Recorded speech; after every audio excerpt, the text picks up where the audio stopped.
You are now allowed to shop for anything from the comfort of your own home. That is anything besides alcohol and tobacco products. Government yesterday announced that they are lifting the restrictions on e-commerce. Now, the Entrepreneurs Organization is welcoming the move, and we're joined now via Skype by Waheed Adam. And he joins us from Cape Town. Mr. Adam, thanks very much for your time. Your reaction to easing the lockdown restrictions on e-commerce? Good morning. We are absolutely thrilled. I think that it's a matter of urgency that these restrictions are lifted. The economy, I know the whole challenge around livelihood versus lives is a big topic, but we do believe that with the livelihood of people disappearing, that we will have a pandemic of a different kind, one that would also come at the cost of lives. So it's important that the economy is unlocked, and we're really pleased that this is happening right now. Online shopping was always going to be the safest way to trade, particularly at a time like this, because it makes for contactless customers or contactless transacting, customers staying at home. Has it been explained to you why it took so long for this decision to be made to allow for e-commerce? Look, I think it's a complex situation and one that government had to grapple with. So I understand the sort of caution that they exercised, but yeah, absolutely, there's no reason why, if I can buy a mask online, that it can't come with a bubble bath for my little child who's stuck at home. Yeah. So absolutely, it had to be opened. I think it took them time to evaluate what is the impact to businesses that are not online. Would that be unfair? Would there be the sort of rush to the e-commerce environment that may be careless, where people don't understand how it operates? So I think they probably took a bit of time to grapple with those kind of nuances. Yeah, and there does seem to be a requirement to promote local goods. In your view, how will this be monitored, if you like, or how are we going to tell that South African-made products are the ones that are flying off the shelves? The sad case of affair is that South Africa largely lost its own manufacturing industry over the last few decades. And a lot of the product we have on our shelves are just not made in South Africa. So I think that will be a problem, number one. But number two, to try monitor every item that leaves the shelves being a South African manufactured product is going to be a difficult task. I don't see that being something that they can monitor or have the capacity to monitor. However, since the shelves can't be filled with a lot of imported goods due to the lockdown, we may see that those products that are locally manufactured, fill the shelves, and therefore increased sales will happen.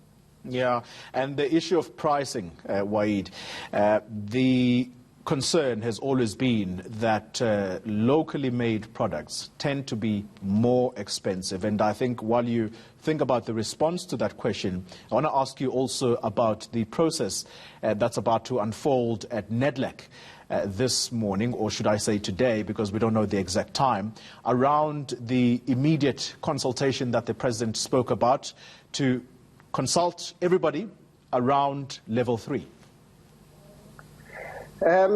So coming back to the first question,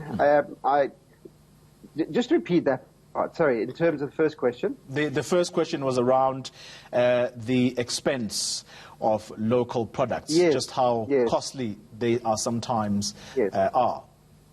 Look, I think when it comes to manufacturing products, trying to compete with the Chinese has been a challenge. Irrespective of the different sectors of manufacturing, we cannot compete with the cost of labor and products locally. However, when you talk about the cost of a product locally, if you are only importing, the cost to the economy and keeping your people employed becomes a burden to the state. And we never evaluate what that cost is if you had to add it to the product. So I think one needs to evaluate, and the lockdown this whole COVID experience is going to kind of stimulate the need for local manufacturing. I think that that's the one thing we're going to learn very fast, is that we cannot rely on imported products alone, and that products locally needs to be manufactured. But in so doing, the cost may rise, but then the state burden may not be as huge when it comes to unemployment, crime, and all the other nuances surrounding that. And perhaps the state is going to have to look at subsidizing local manufacturing in order to stimulate it, and at the same time save the cost that they would have spent in the nuances around that. So I think that relates to my view on local manufacturing coming into play. With regards to the level 3, again, that's a complex situation. I think we want the economy to be unlocked. We need that to happen. Yeah. The livelihoods of people are important as well. And it cannot come too soon. I mean, we really got to take that on. The idea of how we do it is going to be important. In other words, we've got to commit to being responsible when we open up our businesses. You know, we've got to spend the money in sanitizing the shops, the products. We've got to make sure that we do not encourage the spread of this infection. So I like the way the president appealed to South Africans to take on that responsibility and not leave it to the authorities to demand it out of you. Who wants to get sick? I mean, I certainly don't. I certainly don't want to infect my kids and my family or my parents who are of older age. Yeah. So if I take on that responsibility, and we all do the same in South Africa, we certainly can contain it. But the economy is something that government has shut, and for good reason. But for now, it's got to come back. People need to trade. People need to make a living so that we don't have the second pandemic of poverty and everything else that comes with it. When people can't afford to pay their bills, their bond, their rent, and feed their families, we end up with stress, a lot of stress in the home. And that leads to stress-related diseases, to domestic violence, child abuse, I mean, all the other things that come with it.